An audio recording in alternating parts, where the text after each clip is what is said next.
नमस्कार किसान भाइयों, स्वागत है आप सभी का एक बार फिर आपके अपने YouTube चैनल किसानों की पाठशाला में। किसान भाइयों, आज के इस वीडियो में हम बात करेंगे कि लहसुन की फसल में पोटास का उपयोग कब करें। बहुत से किसान भाई लहसुन की खेती करते हैं और उनके मन में ये बात आती है कि वो अपनी लहसुन की फसल में पोटास कब डालें।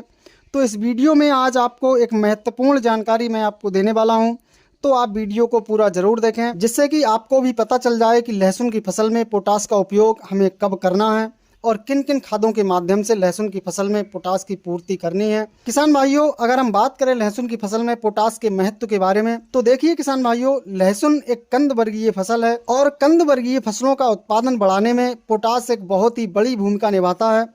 अब हम बात करते हैं कि हमें अपनी लहसुन की फसल में पोटास का उपयोग कब कब और किन किन खाद्यों के माध्यम से करना है। तो देखिए किसान भाइयों, सबसे पहला तो जब आप लहसुन की बुआई करते हैं उस समय NPK 12-32-16 के माध्यम से आप पोटास की पूर्ति कर सकते हैं, क्योंकि NPK 12-32-16 में 16% पोटास की मात्रा होती है, यानी कि आपको अलग से पोटास देने की आवश्यकता नहीं होगी। वहीं अगर आप DAP के साथ लहसुन की बुआई करते हैं तो आपको म्यूरेट ऑफ पोटास के द्वारा पोटास की पूर्ति करनी पड़ती है।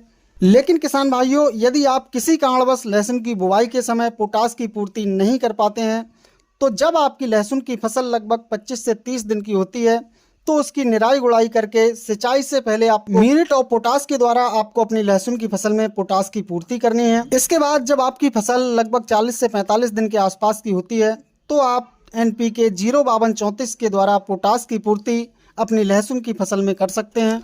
और लास्ट में जब आपकी फसल में कंद बनना स्टार्ट हो जाते हैं तो इस स्टेज में आप NPK 05234 के द्वारा अपनी लहसुन की फसल में पोटास की पूर्ति कर सकते हैं।